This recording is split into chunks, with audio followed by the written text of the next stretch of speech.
지금 이 영상을 보시는 여러분 손에 스마트폰이 들려있죠? 그 스마트폰 안에 박혀있는 반도체 칩, 딱 손톱만 한 그 작은 조각 하나 만드는데 도대체 뭐가 필요한지 아세요? 헬륨가스가 필요합니다. 넘가스도 필요해요. 카타르산 천연가스로 돌아가는 전기도 필요하고 중동 원유를 정제해서 뽑아낸 나프타라는 재료도 필요합니다. 그런데 지금 그걸 실은 배들이 전부 바다 한복판에 발이 묶였습니다. 오지도 가지도 못하는 채로 시간을 죽이고 있는 거죠. 상상이 되시나요? 지금 이란이 호르무즈 해협이라는 열쇠를 틀어쥐고 문을 잠가버렸고 그 아래 홍해에는 이란의 형제 무장 세력인 후티 반군이 미사일을 들고 기다리고 있습니다. 위쪽도 막혔고 아래쪽도 막혔어요. 도망갈 구멍이 없는 겁니다. 이 구조를 이해하는 순간 지금 우리가 얼마나 위태로운 곳에 서 있는지가 비로소 보이기 시작합니다. 기름값이 리터당 3,000원을 넘어간다고요?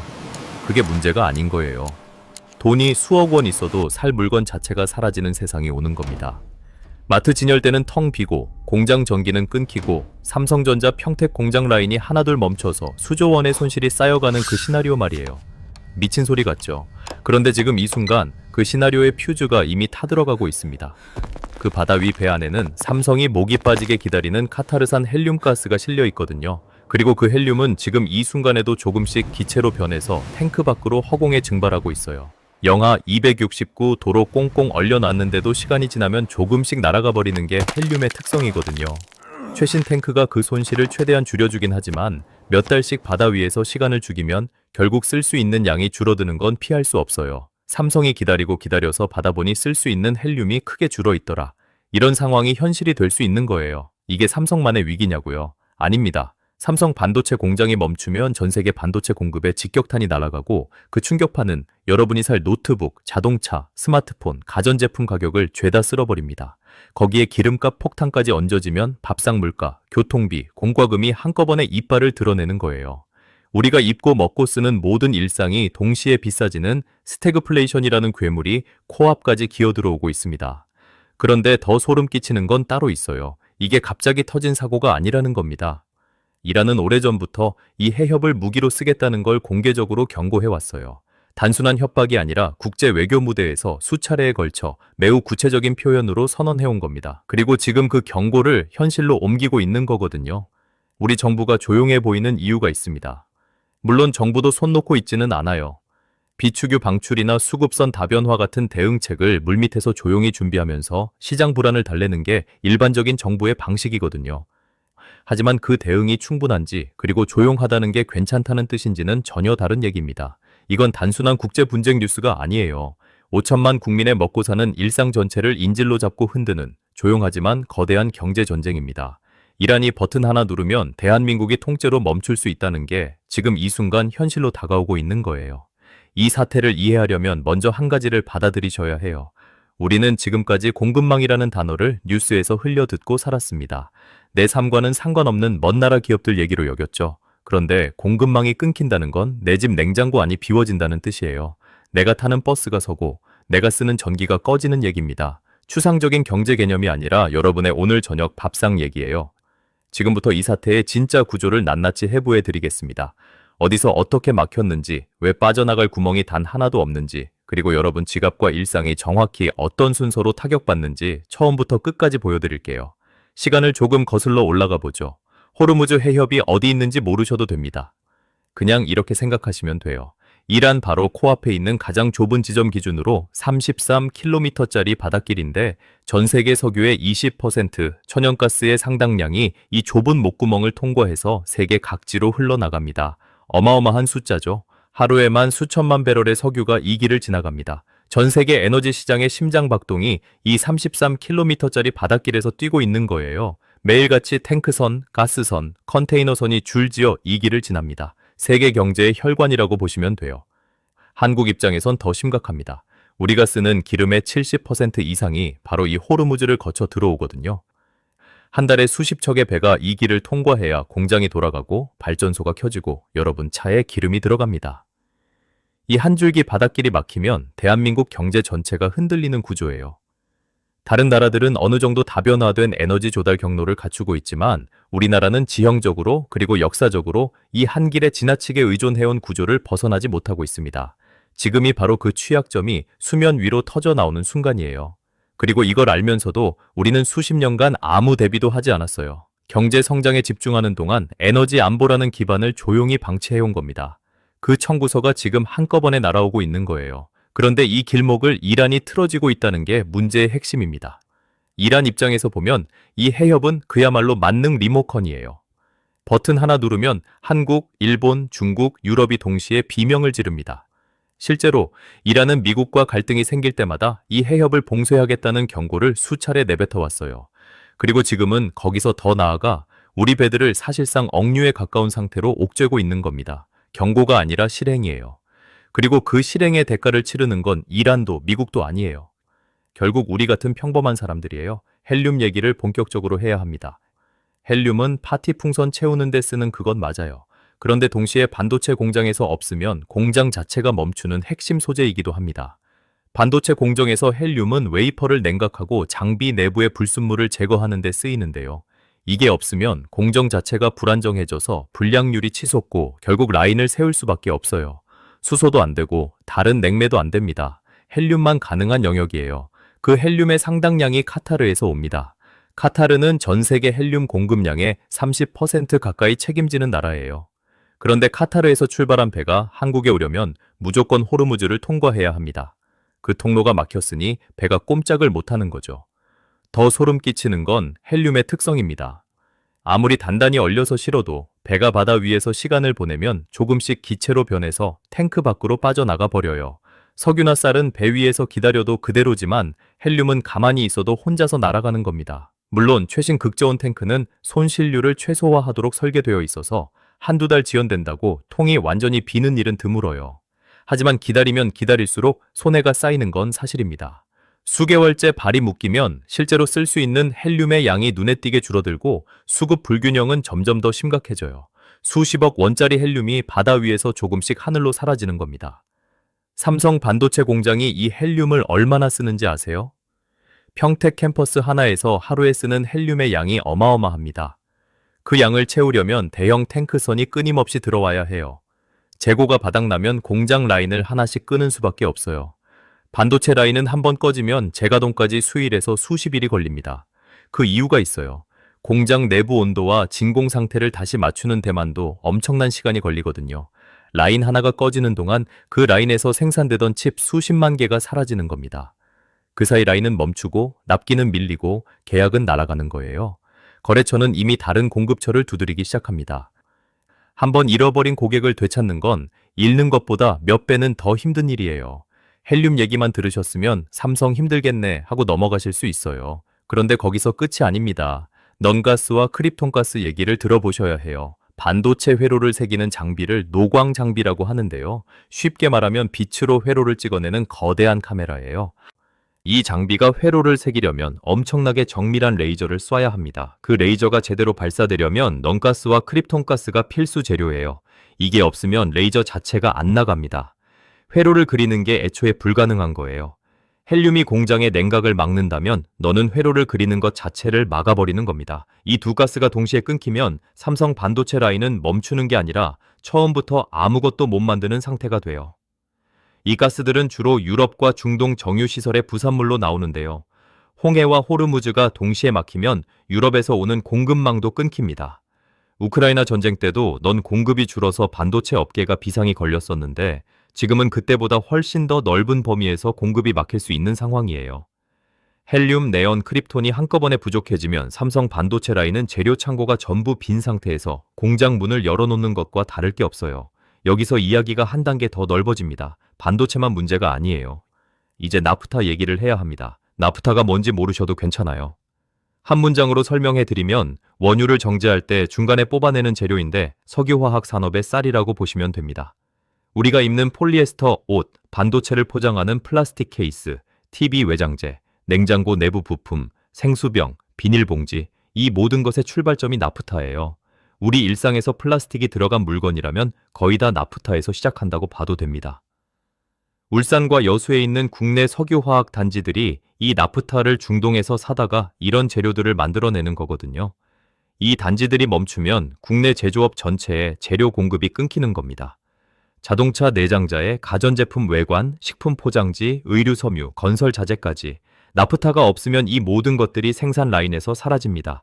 우리 일상에서 손으로 집히는 거의 모든 물건이 나프타의 사슬로 연결되어 있는 거예요. 나프타가 끊긴다는 건 대한민국 제조업의 혈액이 마른다는 뜻이에요. 그런데 나프타도 중동에서 옵니다. 호르무즈가 막히면 나프타 공급이 뚝 끊기고 울산과 여수 공장들이 가동을 멈추는 건 시간 문제예요. 이미 재고를 조금씩 소진하면서 버티고 있는 상황이라는 분석이 나오고 있거든요. 더 황당한 상황이 여기서 나옵니다. 삼성이 어떻게든 헬륨을 구해서 반도체 칩을 다 완성해냈다고 해봐요. 그런데 그 칩을 담을 플라스틱 케이스를 못 만드는 겁니다. 나프타가 없어서요. 반도체 칩은 완성됐는데 포장재가 없어서 출고가 안 되는 황당하고도 처참한 상황이 벌어지는 거예요. 반도체를 만드는 공장이 멈추는 게 아니라 만든 걸 세상에 내보내지도 못하는 겁니다. 그렇다면 호르무즈 말고 다른 길은 없을까요? 원래는 있었습니다. 사우디아라비아 땅을 가로질러 홍해로 배를 띄우면 수에즈 운하를 통해 유럽까지 이어지는 경로예요. 아시아에서 유럽으로 가는 가장 빠른 해상 도로입니다. 이 길을 쓰면 보름 만에 갈 거리를 아프리카로 돌면 한 달 넘게 걸리거든요. 그 차이가 엄청난 겁니다. 그런데 홍해 입구인 바브엘 만데브 해협에 이란의 지원을 받는 예멘의 후티 반군이 버티고 있어요. 드론과 미사일을 들고 기다리면서 이스라엘이나 서방과 관련이 있다고 판단하는 배들을 조준해서 공격하고 있거든요. 실제로 여러 척의 상선이 피격당했고 선원이 사망한 사고도 벌어졌습니다. 이건 경고 사격이 아니에요. 실전 공격이에요. 세계 주요 하운사들이 이 노선을 전부 포기했습니다. 세계 최대 해운사 머스크를 포함해서 주요 선사들이 줄줄이 홍해 운항 중단을 선언했어요. 대신 아프리카 최남단 희망봉을 빙 둘러가는 경로를 택하고 있는데 거리가 어마어마하게 늘어납니다. 그 사이 연료비는 폭등하고 배 싹슨 이미 3배, 4배 뛰어 있어요. 물건을 팔아도 물류비가 너무 많이 나가서 적자가 나는 구조가 된 겁니다. 결국 이렇게 됩니다. 위쪽 호르무즈는 이란이 잠갔고 아래쪽 홍해는 후티 반군이 미사일로 막았어요. 땅으로 돌아가자니 사막과 분쟁 지역이 가로막혀 있고 아프리카로 돌아가자니 한 달이 훌쩍 넘게 걸립니다. 그 사이 우리 공장은 재료가 바닥나서 멈춰가는 거예요. 퇴로가 아예 없는 완벽한 사면초가입니다. 이번엔 반대 방향을 봐야 해요. 공급만 막힌 게 아닙니다. 수출도 같이 터졌거든요. 우리나라는 만든 걸 팔아야 먹고 삽니다. 자동차, 반도체, 가전제품 이것들을 유럽과 미국에 팔아야 회사가 돌아가고 국민 월급이 나오는 구조예요. 그런데 배가 제때 못 떠납니다. 홍해를 못 쓰니까 아프리카 밑으로 뺑 돌아가야 하고 운임비는 이미 4배 가까이 올랐어요. 팔아도 남는 게 없는 구조가 된 거예요. 유럽에서 오는 부품도 마찬가지입니다. 국내에서 반도체 웨이퍼를 만들어서 유럽 공장에 보내 후처리를 하고 다시 가져오는 공정이 있는데 이 왕복 물류가 2달 이상 밀리고 있어요. 공장은 있는데 부품이 없고 부품이 와도 완성품을 보낼 길이 없는 겁니다. 만든 물건이 창고에 쌓여가는 동안 금융비용은 매일매일 불어납니다. 재료는 들어오는 게 막혔고 완제품은 나가는 게 막혔어요. 들어오는 것도 나가는 것도 둘 다 동시에 틀어막힌 겁니다. 이게 우리 제조업이 지금 처한 현실이에요. 수출로 먹고 사는 나라에서 수출길이 막힌다는 게 어떤 의미인지 이제 피부로 느껴지시나요? 삼성이 멈추고 현대가 멈추고 LG가 멈추면 우리나라 세금이 어디서 나오겠습니까? 사회복지, 교육, 의료 이 모든 공공서비스의 재원이 기업이 내는 법인세와 직원들이 내는 소득세에서 나오거든요. 공장이 멈추면 국가 재정도 같이 흔들리는 겁니다. 재료가 막혔다는 얘기를 했죠. 그런데 사실 그것보다 훨씬 더 근본적인 게 지금 위기에 빠져 있어요. 바로 전기입니다. 반도체 공장은 어마어마한 전기 먹는 괴물이에요. 삼성전자 평택 캠퍼스 하나가 하루에 쓰는 전기가 웬만한 중소도시 하나와 맞먹는다고 보시면 됩니다. 그 전기를 만드는 발전소에 LNG, 그러니까 액화천연가스가 들어가는데요. 한국이 쓰는 LNG의 상당량이 카타르와 오만에서 배로 들어옵니다. 그리고 그 배들도 무조건 호르무즈를 통과해야 해요. 지금 그 가스선들이 해협에 꽁꽁 묶여 있는 겁니다. LNG 재고가 바닥을 향해 내려가기 시작하면 발전소 가동이 흔들립니다. 그때 정부가 선택할 수 있는 카드가 뭐가 있겠어요? 일반 가정집보다 공장 전기를 먼저 끊거나 전기료를 5배, 10배씩 올리는 것밖에 없어요. 전기료가 10배 오른다는 게 무슨 뜻인지 아시겠죠? 삼성전자가 반도체를 아무리 잘 구워내도 전기료가 폭등하면 만들수록 손해가 나는 구조가 되는 겁니다. 이건 기업의 적자 문제가 아니에요. 국가 산업 기반이 통째로 무너지는 얘기예요. 더 무서운 건 연쇄 반응입니다. 발전소 가동이 흔들리면 공장 전기가 먼저 끊겨요. 반도체 라인은 단일 초만 전기가 나가도 그 라인에서 작업 중이던 웨이퍼 전체가 폐기됩니다. 수천억 원짜리 웨이퍼가 정전 한 번에 고철이 되는 거예요. 반도체뿐만이 아니에요. 철강, 조선, 자동차, 디스플레이, 전기차 배터리. 우리나라 핵심 산업들이 전기 없이는 단 하루도 돌아가지 못합니다. 블랙아웃이 현실이 된다면 대한민국 제조업이 동시에 멈추는 그야말로 국가 마비 사태가 되는 거예요. 그때는 단순히 공장 문제가 아닙니다. 병원 응급실, 신호등, 지하철, 수도펌프, 우리 도시의 기본 인프라 전부가 전기로 돌아가고 있어요. 전기가 끊긴다는 건 도시 기능 자체가 멈춘다는 얘기예요. 이게 지나친 걱정이 아니에요. 과거 대규모 정전 사태 때 우리가 얼마나 취약한지 이미 경험으로 배웠잖아요. 그런데 이렇게 심각한 상황인데 왜 뉴스에서 대서특필을 안 하는 걸까요? 실제로 정부는 비축유 방출, 대체 수급선 확보 같은 대응을 조용히 병행하고 있습니다. 시장 불안을 자극하지 않으면서 수급을 안정시키는 게 정부의 일반적인 위기 대응 방식이거든요. 하지만 그게 문제가 없다는 뜻은 아니에요. 대응이 이루어지고 있다는 것과 그 대응이 충분하다는 건 전혀 다른 얘기입니다. 수면 아래서 타이머는 지금도 째깍째깍 타들어가고 있습니다. 한편 이런 생각하시는 분도 계실 거예요. 삼성이 미국 텍사스 오스틴에도 공장 짓고 있고 중국 시안에도 공장 있잖아요. 한국 공장이 멈추면 거기서 대신 만들면 되지 않냐고요. 천만에요. 그 생각이 왜 틀렸는지 바로 보여드릴게요. 전 세계 헬륨 공급의 30%를 카타르가 책임집니다. 카타르 공급이 막히면 전 세계 헬륨 가격이 안드로메다로 날아가요. 돈다발을 트럭으로 가져다줘도 재료 자체를 구할 수 없는 글로벌 마비 상태가 오는 겁니다. 미국 오스틴 공장이 돈이 많아도 헬륨을 구하지 못하면 공장 문을 닫는 수밖에 없어요. 중국 시안 공장도 마찬가지입니다.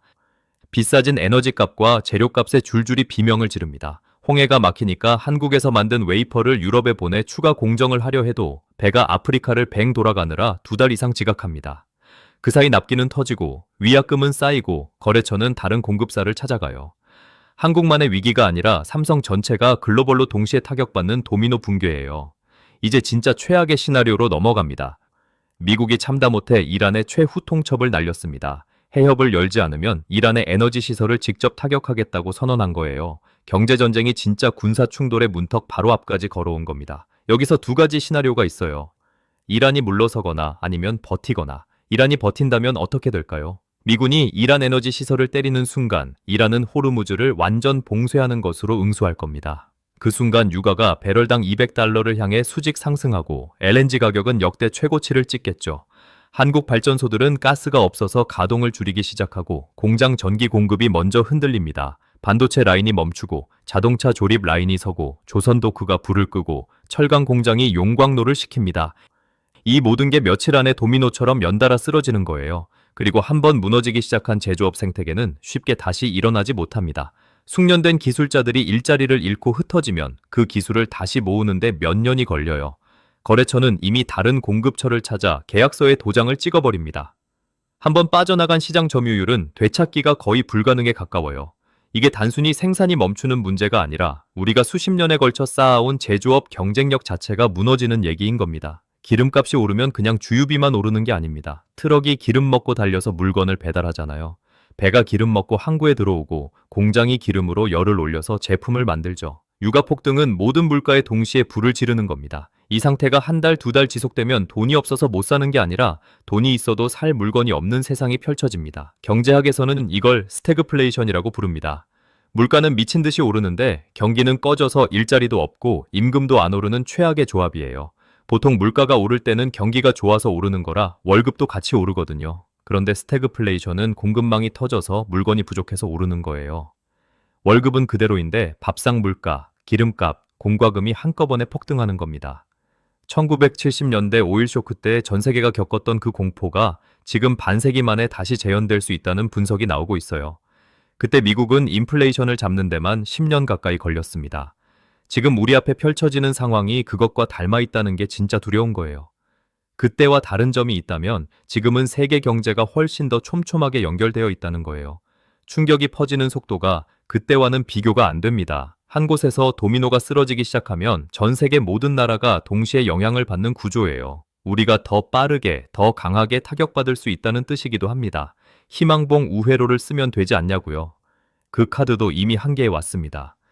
항로가 길어지니까 연료비가 폭등하고 전 세계 배들이 동시에 이 길로 몰리다 보니 항구 혼잡이 극심해졌어요. 유럽 주요 항구들이 컨테이너 처리를 못 따라가서 배가 항구 밖에서 며칠씩 대기하는 사태가 벌어지고 있습니다. 물건이 항구에 도착해도 내리지를 못하는 거예요. 공급망 붕괴가 도미노처럼 퍼져나가는 구조입니다. 재료 부족으로 공장이 멈추고 완성품은 창고에 쌓이고 팔 수는 있어도 배달이 안 되고 사고 싶어도 물건이 없어요. 이게 지금 세계 경제가 직면한 현실이에요. 한국 경제의 구조를 다시 한번 생각해 보세요. 우리는 원자재를 사다가 물건을 만들어 수출해서 먹고 사는 나라입니다. 원자재 들어오는 길이 막혔고 완성품 나가는 길도 막혔어요. 들어오는 원자재 값은 오르고 나가는 물건의 운임비도 오르면 구조 자체가 뒤집히는 겁니다. 자동차 업계는 유럽 부품이 안 들어와서 조립 라인이 서고 가전은 부품 납기가 2달씩 밀려서 출고가 지연되고 있어요. 소비자는 물가가 오르니까 지갑을 닫아버리고 만드는 쪽도 사는 쪽도 동시에 무너지는 겁니다. 팔면 팔수록 손해가 나는 기형적인 구조. 이게 지금 우리 앞에 펼쳐지고 있는 현실입니다. 여기까지 듣고 나서 이런 생각이 드실 수 있어요. 나는 투자 같은 거 안 하는데 이게 나랑 무슨 상관이냐고. 직접 말씀드릴게요. 마트에서 생수 한 병 값이 오릅니다. 편의점 도시락 가격이 오릅니다. 출퇴근 버스비, 지하철 요금, 배달비가 오릅니다. 새 스마트폰 사려고 모아둔 돈으로 예전 모델도 못 사는 날이 옵니다. 월세 낼 돈은 있는데 그달 식비가 모자라는 상황이 낯설지 않은 일상이 되는 거예요. 이게 추상적인 경제 이야기가 아니에요. 여러분 지갑에서 직접 빠져나가는 돈의 이야기입니다. 아이 학원비를 낼 돈이 있어도 그 돈이 전기요금이랑 식료품 값에 먼저 빨려 들어가는 세상이 오는 거예요. 우리가 당연하게 여기던 일상의 비용이 하루아침에 감당하기 어려운 부담이 되는 겁니다. 그 사이 눈치 빠른 사람들은 이미 움직였어요. 반도체 주식을 던지고 금, 에너지, ETF, 원자재 관련 자산으로 갈아타고 있거든요. 공급망 위기가 터지면 실물 자산이 먼저 뛴다는 걸 알기 때문이에요. 비트코인도 이런 시기에 인플레이션 해지 수단으로 다시 주목받고 있습니다. 물론 이게 정답이라는 게 아니에요. 지금 이 상황이 얼마나 심각하게 받아들여지고 있는지를 보여드리는 겁니다. 자산을 어떻게 지키느냐보다 더 중요한 건 이 상황을 정확히 이해하는 거예요. 알아야 준비할 수 있고 준비한 사람만 이 파도를 버틸 수 있습니다. 모르고 있다가 닥치면 그때는 이미 늦은 거예요. 그래서 지금 이 영상을 끝까지 보신 게 의미 있는 겁니다. 기름값 리터당 3,000원은 그냥 시작 숫자예요. 3,000원이 되면 물류비가 오르고 물류비가 오르면 밥상 물가가 오르고 밥상 물가가 오르면 임금 인상 압력이 생기고 임금이 오르면 제품 생산 비용이 올라요. 이게 한 바퀴 돌고 나면 처음보다 훨씬 더 높은 물가 수준에서 경제가 다시 출발합니다. 인플레이션 나선이라고 하는데 한번 이 고리가 돌아가기 시작하면 멈추는 게 보통 어려운 게 아니에요. 미국이 5%대 금리로 인플레이션 잡는데 몇 년이 걸렸는지 보셨잖아요. 우리나라는 금리를 올리면 부동산 담보대출 이자가 폭등해서 가계 부채가 터져요. 올릴 수도 없고 내릴 수도 없는 진퇴양난의 통화정책 함정에 빠지는 겁니다. 정부가 쓸 수 있는 카드가 하나씩 줄어들면서 결국 그 부담은 고스란히 국민 개개인한테 돌아오는 구조예요. 공급망이 마비되면 돈이 있어도 물건을 못 사는 시대가 옵니다. 이건 과장이 아니에요. 코로나 때 마스크가 없어서 줄 서던 거 기억하시죠? 요소수 대란 때 화물차가 멈출 뻔했던 거 기억하시죠? 그게 단순히 마스크 하나, 요소수 하나 문제가 아니라 공급망이 얼마나 취약한지를 보여준 신호탄이었어요.